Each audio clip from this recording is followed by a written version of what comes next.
Hi again. So we're going to talk about tone production today. And I thought we'd start off with the basics. So we have what we call the trifecta. You have weight, you have speed, and you have contact point. So let's go over each of them for a moment. So bow weight, of course, is how we get fortes, how we get pianos, and it really comes from a specific part of the body. And a lot of people don't know where that is, so I want to just kind of go over it. It's what we call upper arm rotation. So if you look at where your elbow is and you attach it all the way here to the shoulder, if you can imagine, like let's say you're playing basketball and doing a slam dunk, or for example, you are slamming your hand on a table, right? It's this elbow, this upper arm portion, you see it's staying in one spot, is rotating. So upper arm rotation is where we achieve our weight from. A lot of people think, oh, it comes from the wrist. You have people, playing with, let's say, a very bent wrist or a very bent wrist in the opposite direction, or doing all sorts of weird things, putting their elbows down, but it actually comes from this upper arm rotation. So there's a quick and easy test to see if you're doing it properly, and it's this. So if you were, let's say, to be at the balance point of your bow, and to find your balance point, all you have to do is find where it weighs evenly on both sides and place that balance point somewhere on your string, right? If, for example, you have a friend or even you try to pull that bow off and you can, it means you don't have your arm coming from the right spot. So notice that as I raise my elbow to about the height of my wrist, that gives me the maximum amount of weight. So if I try to pull this off now, I actually have a much harder time.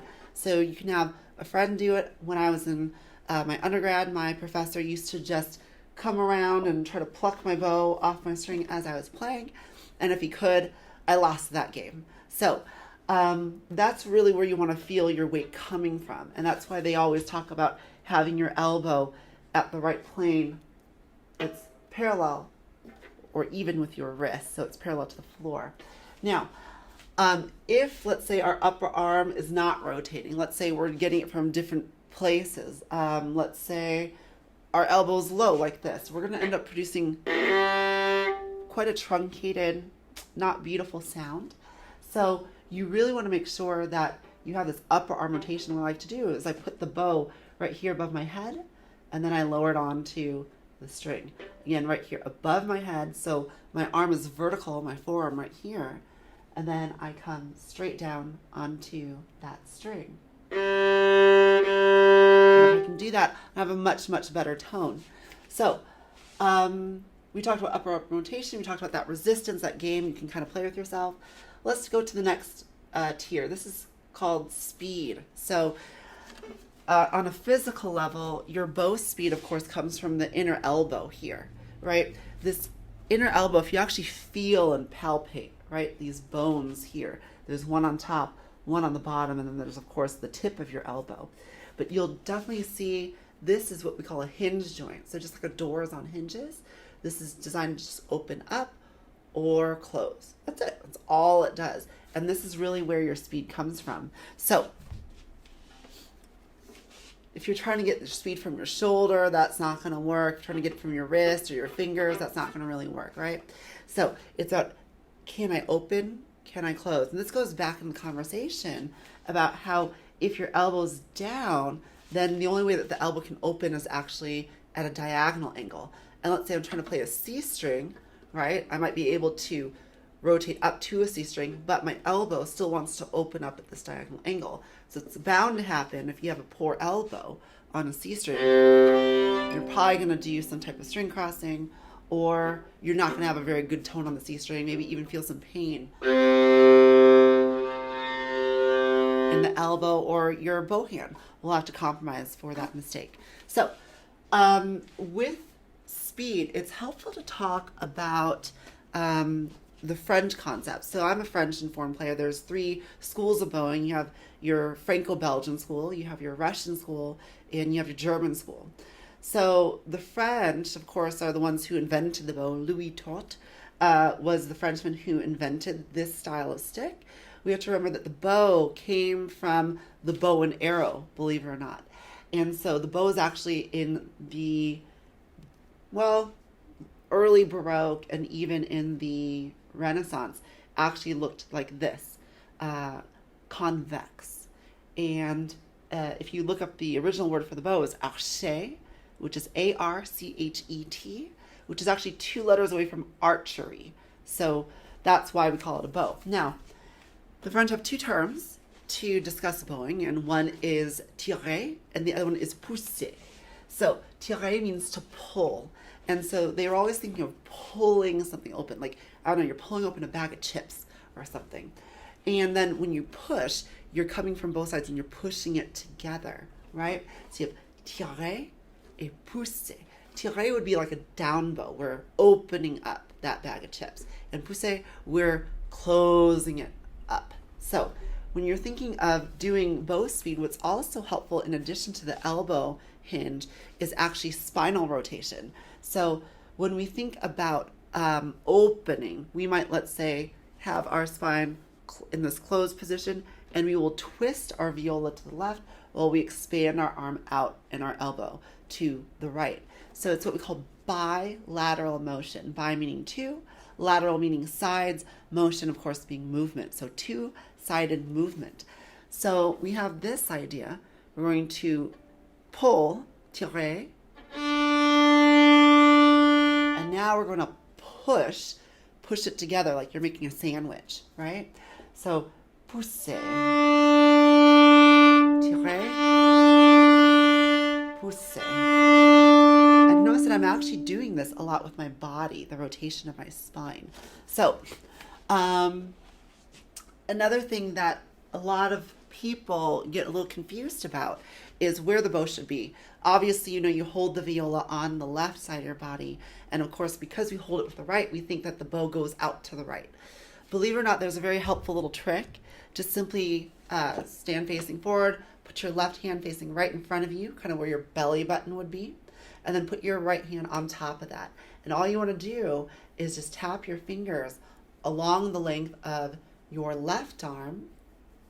And what you're going to notice is that you're aiming straight in front of you. So that's why we talk about the belly button. I'm wearing a dress today that has a zipper down the center. So I'm just thinking that I actually want to aim my bow in front of me like this.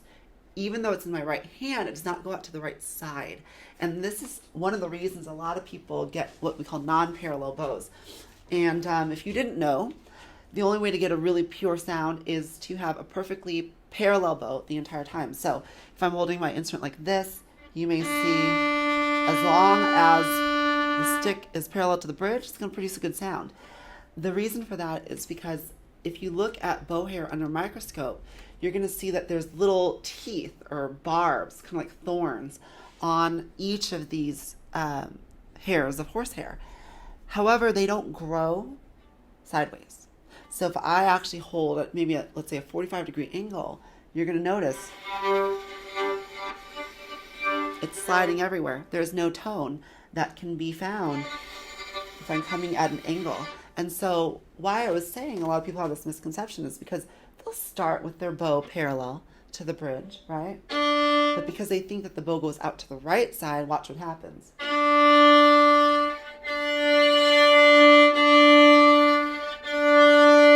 So we lose that. So again, you can see my zipper here on my dress and going straight out in front, and watch this now. So and now do you see that my adjusting screw here is lining up with my zipper?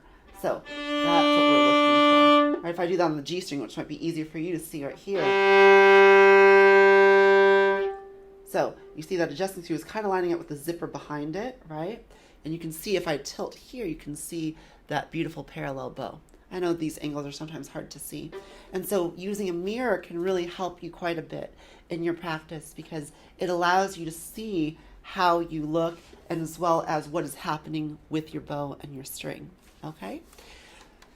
So that brings us to our third category. We're going to talk about the contact point. So contact point refers to where the bow contacts the string, whether it's closer to the bridge or closer to the fingerboard or somewhere in between. I like to think of these as lanes on a freeway. So, for example, I always call the lane that you play on near the bridge the slow lane. This is like where the trucks are, things that are really slow and heavy.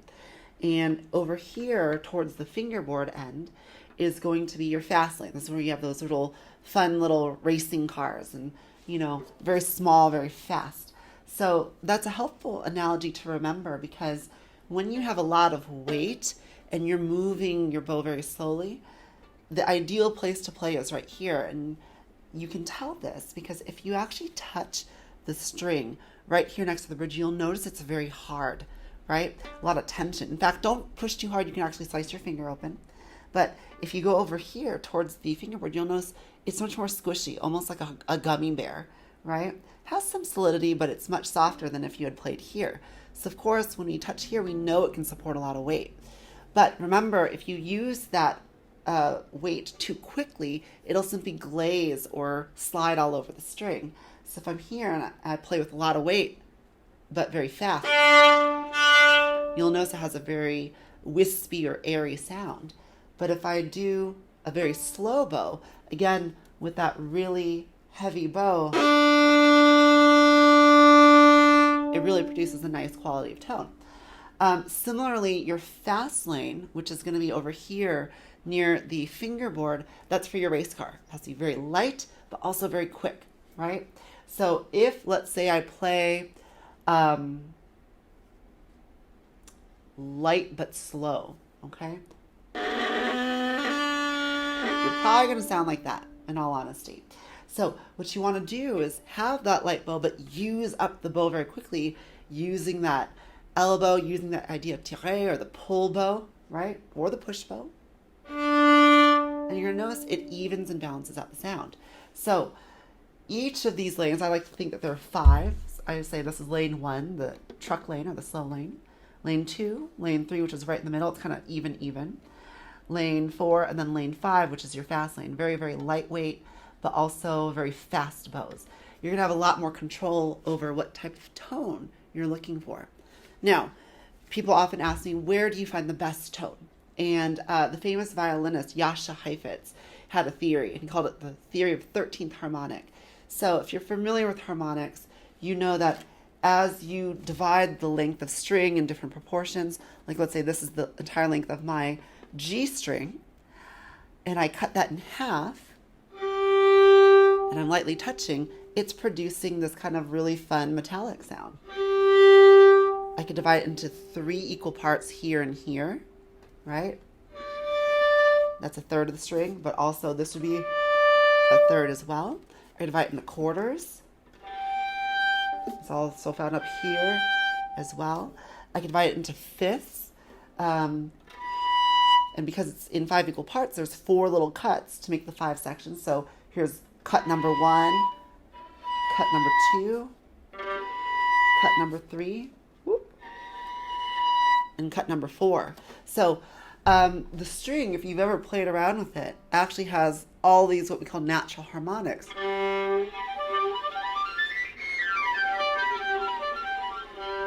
Now, Jascha Heifetz's theory that said 13th harmonic talked about if you place your bow right at the 13th harmonic, that is the best possible sound on a violin or viola. And it actually works on cello too. So share with your friends.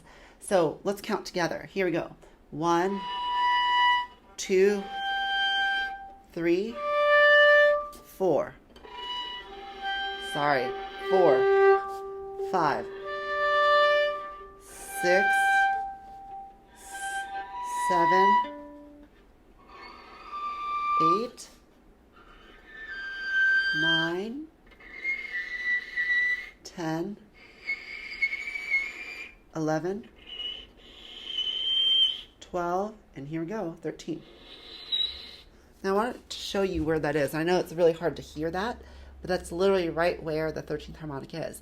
So if I replace the edge of my finger there with my bow, try to see if you can remember where that was. I will too. Right around there, right?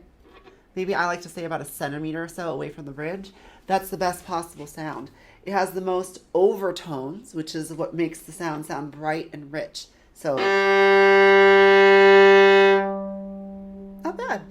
Now, if I compare that sound to, let's say, over here near the ninth harmonic, you're definitely going to notice a drop in resonance, a drop in richness. So here's 9. Again, not a bad sound, but this is much better. Right? So that's what we call the 13th harmonic in your contact point. Now, what I like to think of is for all of these, and by the way, some people believe there's a fourth element. I personally don't really believe it, but there is something to be said about what we call hair tilt. So, of course, you're always wanting the bow hair to be perfectly flat, but you could also, let's say, have it tilt up towards the here or back here, right? So, if I angle it towards me, it has a little bit more of that quality. Angle it away, has a little bit more of that quality, right? This away from your face helps with spiccato, bounce strokes. If I had it perfectly flat, it'd be a lot more harsh, almost like a little bit more grippy to the string. Big chords, for example, they are best when played with the stick a little bit towards your face. So, versus if I had that away from my face, you notice the difference. Not as clear, right? So, as far as recipes, I like to think of weight, speed, and contact point having values. So, for example, sad. When you're sad, you're sitting there and you're like, oh, no energy, and I'm kind of moping around. I'm really slow, and I don't really have a lot of force or weight in me. So I like to say it's lightweight, slow speed, and more towards the fingerboard. So if you combine those three factors, you start to get a sound that is quote unquote sad. So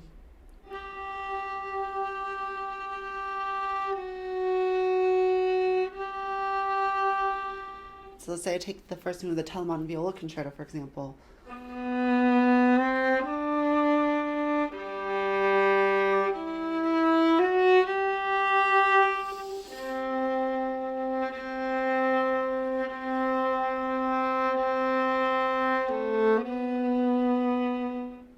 This is a sad intro to actually, I think, a very proud concerto. If I want to be angry, I might have a recipe that goes heavy, bow weight, slow speed, and more towards the bridge, right? Where, again, that's that truck lane, that slow lane. So here, a lot of weight. And again, why do I choose those? Anger has a lot of energy. It's very slow. You're very angry. It's not quick, but it also is very intense. And the intensity comes from our contact point. That's why I'm going to use the bridge. So when you think of that anger, you think very heavy, very slow.